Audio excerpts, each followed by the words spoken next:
गलती करती है जिसके अंदर प्रॉपर टाइम नहीं बता पा रही है या कुछ है तो उसकी आप काउंसलिंग कर सकते हैं, ठीक है। और उससे एग्जैक्ट टाइमिंग जो है वो मेंशन हो। और एमएलसी जैसे कोई आपके पास मान लो सेक्सुअल असॉल्ट केस में कोई विक्टिम आ गई, अब वो कहती है कि मुझे मेरे साथ किसी ने रेप किया है, तो आपकी सबसे पहले ड्यूटी क्या है कि उसका मेडिकल करवाओ, यानी पुलिस को इन्फॉर्म करो। देन पुलिस क्या करे सबसे पहले कि उसका मेडिकल कराए, जो उसके कपड़े हैं उस पर से एविडेंस डिस्ट्रॉय ना हो, वो वॉश ना करे। ये सारी बातें आपको ध्यान रखना है एज ए प्रोसिक्यूशन साइड। तो हम एक्यूज़ के फेवर में तो एक्यूज़ के फेवर में तो हमारा पूरा सिस्टम है, लेकिन अगर आप जज हैं या आप पब्लिक प्रोसिक्यूटर अपॉइंट होते हैं तो वहाँ पर आपको ये नॉलेज फॉरेंसिक की बहुत ज़्यादा काम आएगी, जिसके अंदर आप ये देख सकते हो कि क्या आईओ ने एमएलसी कराई है या नहीं कराई है। ये सारी बातें आपको उसके अंदर मेंशन करनी है, ठीक है। और एमएलसी होने के बाद जो भी उसका मेडिकल एग्जामिनेशन हो गया, उसके 164 के स्टेटमेंट आईओ ने टाइमली कराए नहीं कराए। सेक्सुअल असॉल्ट होने के 24 घंटे के अंदर अंदर ही आईओ की ये ड्यूटी है कि वो 164 सीआरपीसी में उसका स्टेटमेंट रिकॉर्ड कराए। उसके बाद साइट प्लान बनना, जैसे चंद्रजीत सर ने बताया कि साइट प्लान बनना है, सारी चीज़ें, तो ये सारी चीज़ें इंपॉर्टेंट हैं। तो इस कोर्स का जो मेन पर्पज़ है वो यही है कि आप लोग एक सिस्टम, जस्टिस सिस्टम्स के अंदर जो है आपका एक बहुत इंपॉर्टेंट रोल हो और आप दूसरे वकीलों से बिल्कुल अलग हों और आपकी नॉलेज सबसे ज़्यादा बेस्ट हो। आई होप किसी का कोई क्वेश्चन है तो वो पूछ सकता है। नहीं, पक्का एडवोकेट तो एलएलबी के बाद बन जाते हैं, एनरोलमेंट होने के बाद या आईबी के बाद।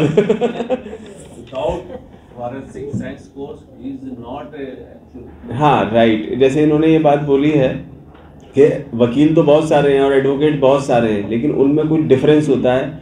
वो डिफरेंस आपको ये कोर्स जो है, इस कोर्स को करने से आपके अंदर वो एक डिफरेंस आएगा। हो सकता है कि ये जो वर्कशॉप आपने 1 या 2 जो अटेंड किए हैं उसके बाद भी आपके सोचने का एक नज़रिया जो है वो चेंज हुआ होगा कि क्या ऐसा भी होता है। आज तक सैकड़ों बार आपने मूवी देखी होगी, लेकिन आपने एक 2 मिनट की क्लिप जो थी उसको पूरे इंडियन एविडेंस एक्ट और सीआरपीसी सब के साथ रिलेवेंट कर लिया होगा। अब आप जब भी कोई मूवी देखोगे ना तो उसके अंदर बिल्कुल आपकी जो सोच है उसके अंदर लॉ अप्लाई करोगे। जिस दिन आपने लॉ अप्लाई करना शुरू कर देना हर एक चीज़ में कि कैसे बचेंगे, कैसे फंसाएंगे या कैसे प्रोसिक्यूट करेंगे, कैसे डिफेंस करेंगे, तो वो सारी चीज़ें जिस दिन आपके अंदर आ गई, समझ लिए कि आप एक बहुत अच्छे सक्सेसफुल लॉयर बन जाएंगे या प्रोसिक्यूटर बन जाएंगे, ठीक है। अब हम लोग इसके बाद लेकिन वकील साहब जैसे कोई महिला है तो जबरदस्ती फंसाती है, दोनों एक दूसरे से मिले नहीं है लेकिन फिर भी एक आरोप लग रहा है, इसको कैसे काउंटर करेंगे? या कई बार फोन कॉल रिकॉर्डिंग पे कोई ऐसी बातें हो जाती हैं। हाँ, बहुत अच्छा सवाल किया है। इन्होंने कहा कि कोई महिला मिली नहीं है। आजकल एक बहुत अच्छा, हाँ, एक ट्रेंड में है एक क्राइम। उसमें क्या होता है कि आपके पास एक वीडियो कॉल आती है और उस वीडियो कॉल में जैसे ही आप अटेंड करते हैं तो सामने से एक नेकेड वुमन दिखाई देती है। तो आपकी, हाँ, आप जब वीडियो कॉल देखोगे तो उसमें नीचे आपकी फ़ोटो आ गई और ऊपर उस महिला की फ़ोटो आ गई। उसने उतनी क्लिपिंग रिकॉर्ड कर ली या उतनी क्लिपिंग का एक स्क्रीनशॉट ले लिया और आपको ब्लैकमेल करने लगी कि मुझे इतने पैसे दो नहीं तो मैं तुम्हारी बीवी को बता दूंगा, ठीक है, बता दूंगी, व्हाटएवर। तो ऐसे भी बहुत सारे केसेस हैं। लेकिन जितने भी ये साइबर के केसेस हैं, साइबर के केसेस भी हो जाते हैं, सॉल्व हो जाते हैं। और जहाँ तक रही बात कि बहुत सारी चीज़ें हैं, अगर कोई महिला ऐसे कह देती है तो कोर्ट जो है, हमारी कोर्ट जो इंडियन जुडिशरी है, वो इतनी बेवकूफ़ नहीं है कि उसको चीज़ें समझ नहीं आती, उनको सब समझ आता है। प्रेजेंस, अगर आपने रेप किया ही नहीं है तो आप, या कोई ऐसी चीज़ की ही नहीं है, आप वहाँ पे मौजूद ही नहीं होंगे। लेकिन इस बीच में जो उसका कैरेक्टर असैसिनेशन हुआ लड़की का, उसका क्या? लड़की का, लड़के का जो कैरेक्टर असैसिनेशन हुआ, भाई मीडिया में खबरें आ गई, वो तो बदनाम हो गया, पूरी दुनिया में खबरें चल। डिफेमेशन डालिए आप। मानहानि भी नाम की एक चीज़ है आईपीसी के अंदर, डिफेमेशन। अगर आप इनोसेंट हैं और आपको कोर्ट ने एक्विटल कर दिया कि भाई फॉल्स एफआईआर हुई, फॉल्स एफआईआर के लिए भी प्रोविजन है आईपीसी के अंदर। 182 में आप जो है उसके खिलाफ, पुलिस चाहे तो अगर झूठी कोई कंप्लेंट कोई महिला लिखा रही है उसके खिलाफ जो है केस दर्ज हो सकता है। एक्सटॉर्शन का केस दर्ज हो सकता है अगर कोई महिला रेप का एलिगेशन लगाकर आपसे पैसे मांगती है या कुछ ऐसी करती है। बहुत सारे केसेस रजिस्टर्ड होते हैं। तो लॉ में तो सब प्रोविजन है, ऐसा नहीं है, लेकिन हम लोग को प्रोविजन पता होने चाहिए। Anything else? हर एक ने तो कोर्स किया नहीं, जो कर लेगा उसको तो सब पता ही लगेगा ना, वो एविडेंस दिखा सकता है राम? हाँ दिखा सकता है। एविडेंस के लिए मुझे हाँ बताओ। सर जो अभी हमने सेक्शन 375 मूवी का सीन देखा जी। ये तो ठीक है, बट सर इन सब के बावजूद भी जो एक्यूज होता है वो गिल्टी प्रूफ हो जाता है, तो सर इस बारे में आप क्या कहेंगे? बैठो।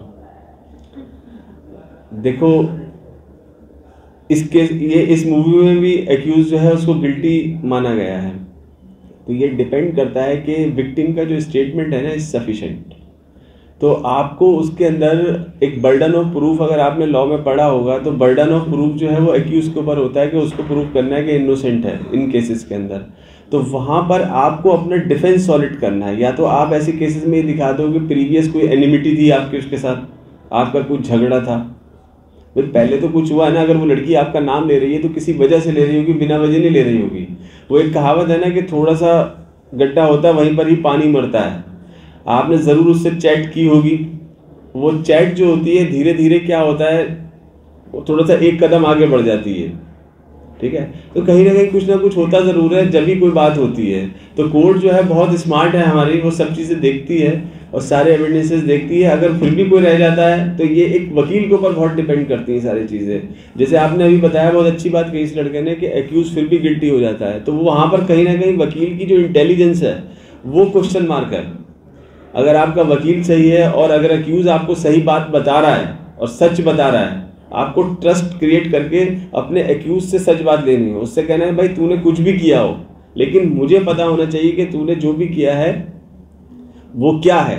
अगर तू मर्डर करके भी मेरे पास आया तो मुझे सच बता कि तूने मर्डर किया है नहीं किया है। और आपको मालूम होगा एक प्रिविलेज कम्युनिकेशन है एविडेंस एक्ट में कि अगर कोई वकील के साथ, आप वकील साहब के साथ अगर आप कोई भी बात शेयर करते हो तो वो एडमिसेबल नहीं है लॉ में, ठीक है। तो आप उसको कॉन्फिडेंशियलिटी में रखें। एक तो सबसे इंपॉर्टेंट है ये नहीं कि कोई रेप का एक्यूज आ गया तो आपने कह दिया कि मेरे पास देखो रेप का एक्यूज बैठा है, ठीक है।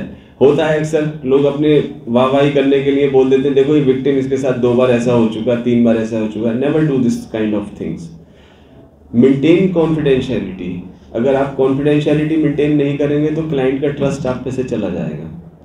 तो क्लाइंट से मैक्सिमम फैक्ट्स निकालो। क्लाइंट से अच्छा कोई नहीं होता है जो ये बता दे कि फैक्ट्स एक्चुअल में हुआ क्या था। आप तो वहाँ थे नहीं, जज साहब भी वहाँ नहीं थे, प्रोसिक्यूटर भी वहाँ नहीं है, पुलिस भी वहाँ नहीं है। तो वहाँ पर आप कौन है, या तो एक्यूज जानता है या विक्टिम जानती है या भगवान जानता है कि क्या था वहाँ पर। तो उसमें से सच निकालना जो है ना एक बहुत बड़ी कला है। तो इस कोर्स के थ्रू हम मैक्सिमम से मैक्सिमम आपको सिखाने की कोशिश करेंगे कि कितना हो सकता है, पॉसिबिलिटी है। द सेकेंड वन इज कि कल आपकी क्लास नहीं है, कमिंग वीक में 2 डेज क्लास है, तो पुलिस स्टेशन विजिट है।